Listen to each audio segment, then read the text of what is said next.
budaya, salam kebajikan.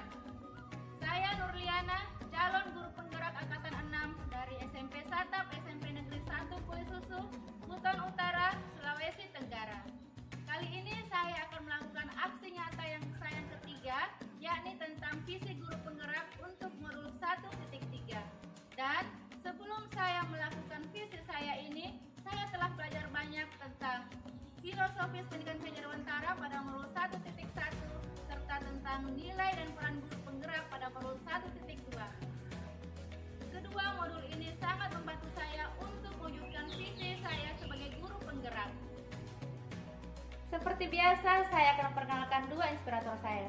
Yang pertama, Bapak Abdul Aziz Karim adalah fasilitator saya dari Sulawesi Selatan. Kemudian yang kedua adalah Ibu Ruyati, ibu pengajar praktik saya dari Buton Utara, Sulawesi Tenggara. Sebagai guru penggerak, visi saya adalah terwujudnya murid yang percaya diri dalam mengembangkan kreativitasnya, cerdas dan berkarakter, serta berakhlak mulia. Maksud dari visi saya ini adalah agar murid-murid saya dapat mengerahkan kekuatan bakat yang dimilikinya atau berkreativitas sesuai yang mereka pahami tanpa keraguan, yang mana pada akhirnya kreativitas mereka tersebut akan lebih menjadikan mereka murid yang cerdas dan berakhlak mulia. Sebab kreatif itu perlu didukung oleh kecerdasan dan seyogyanya semakin menjadikan murid menjadi manusia yang berakhlak.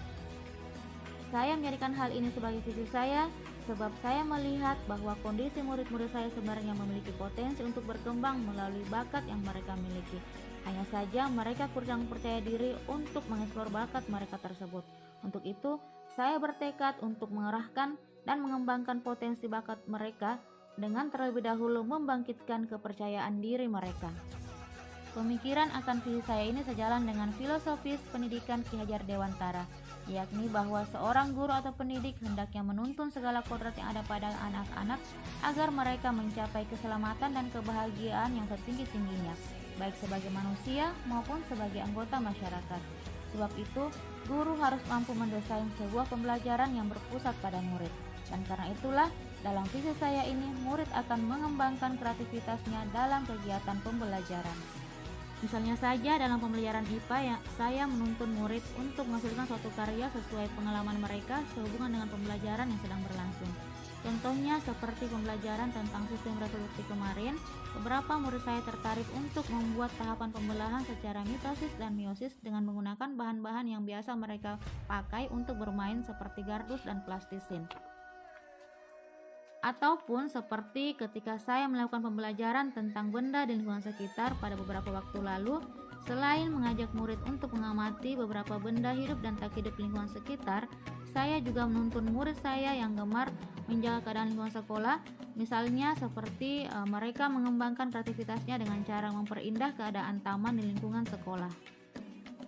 Saya melihat bahwa murid-murid saya ketika melakukan kegiatan tersebut sebagai bagian dari kegiatan pembelajaran sangat antusias dan bersuka cita, bahkan ide-ide cemerlang dari mereka pun bisa mereka salurkan dengan penuh percaya diri, serta kegiatan tersebut lebih membawa mereka ke suasana diskusi sehingga terciptalah kerjasama atau gotong royong di antara mereka yang pada akhirnya melahirkan suasana untuk saling menghargai. Dalam hal ini akhlak mereka semakin terlihat baik. Untuk itulah melalui visi saya tadi, saya merumuskan satu prakarsa perubahan, yaitu mengembangkan kegiatan pembelajaran untuk meningkatkan percaya diri anak. Dan kali ini akan lebih tersistematis untuk melihat pencapaiannya. Untuk mewujudkan prakarsa perubahan ini sebagai bentuk dari pengembangan visi saya, maka saya perlu melakukan pendekatan paradigma inquiry apresiatif, di mana dalam pendekatan paradigma inquiry apresiatif ini, saya menyusun berbagai strategi-strategi yang positif yang memotivasi diri saya untuk berbuat. Strategi-strategi itu saya buat berdasarkan tahapan-tahapan bagja, yakni membuat pertanyaan-pertanyaan yang positif pula diikuti dengan tindakan ataupun penyelidikan. Mulai dari buat pertanyaan utama, ambil pelajaran, gali mimpi, jabarkan rencana, serta atur eksekusi. Dan ini adalah tahapan-tahapan bagja paradigma inquiry apresiatif yang telah saya rencanakan.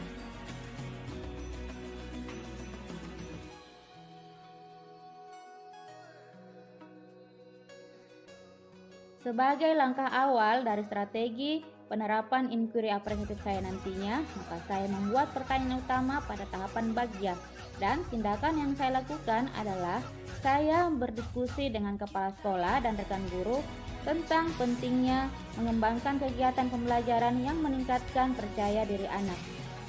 Tindakan ini saya lakukan sewaktu rapat pemantapan kerja, dan jika perlu, saya akan mengajak orang tua murid untuk mendiskusikan hal ini.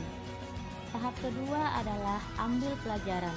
Pada tahap ini, saya mengajak kepala sekolah dan rekan guru untuk menggali minat dan bakat murid yang saya lakukan di dalam kelas agar dapat melibatkan murid secara langsung. Pada kesempatan ini, saya juga menggali tentang cita-cita murid saya agar saya lebih mengetahui kegiatan seperti apa yang mereka inginkan. Selanjutnya tahap yang ketiga adalah gali mimpi. Pada tahap gali mimpi ini, tindakan yang saya lakukan adalah menyampaikan kepada murid-murid saya mengenai kegiatan yang akan dilakukan dalam kegiatan pembelajaran sehubungan dengan kreativitas yang akan mereka kembangkan nantinya.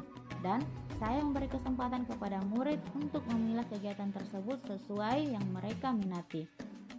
Melalui proses ini, tak lupa pula saya memberi apresiasi dan motivasi atas apa yang mereka lakukan selama ini.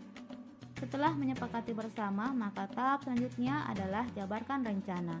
Tindakan yang saya lakukan dalam menjabarkan rencana ini adalah membuat capaian yang lebih realistis tentang peningkatan percaya diri murid atas kreativitas yang mereka kembangkan dalam kegiatan pembelajaran. Ketika nantinya hal ini sudah mulai berjalan, maka minimal sekali dalam sebulan saya akan mengecek sejauh mana karya yang dihasilkan dalam kegiatan pembelajaran tersebut mempunyai dampak terhadap peningkatan percaya dari murid-murid saya. Dalam hal ini misalnya saya akan menilai cara presentasi murid-murid saya dalam memperkenalkan metode yang mereka gunakan untuk menghasilkan karya tersebut sebagai bentuk pengembangan kreativitasnya. Tahapan yang terakhir adalah atur eksekusi. Agar lebih autentik, saya melibatkan semua pihak di sekolah, yaitu kepala sekolah dan rekan guru, untuk menyaksikan para murid mempresentasikan cara mereka menghasilkan karya sebagai bentuk pengembangan kreativitas mereka dalam kegiatan pembelajaran. Jika perlu, saya pun akan menghadirkan orang tua murid. Hal ini bertujuan agar kami memiliki pandangan yang sama sejauh mana kreativitas murid dalam pembelajaran mempengaruhi tingkat percaya dirinya.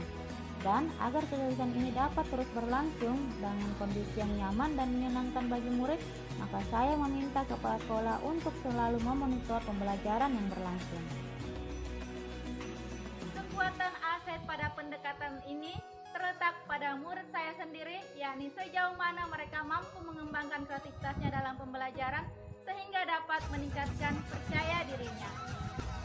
Dari sepenuhnya bahwa untuk mewujudkan hal ini tidaklah mudah. Saya membutuhkan motivasi dan keuletan dari dalam diri saya sendiri untuk terus mendorong semangat anak agar mampu percaya diri.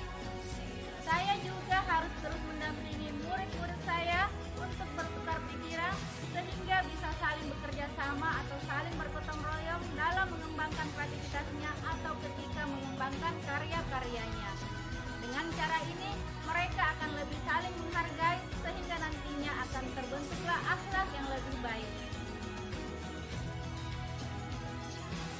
Untuk itu, saya sangat mengharapkan agar murid-murid saya mampu mengembangkan kreativitasnya dalam pembelajaran sehingga dapat meningkatkan percaya dirinya, agar mereka dapat menjadi manusia yang lebih berdaya di masa depan.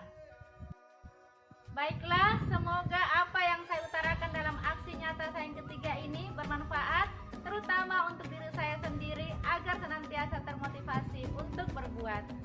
Sekian, terima kasih, salam dan bahagia. Natap satu, boleh satu.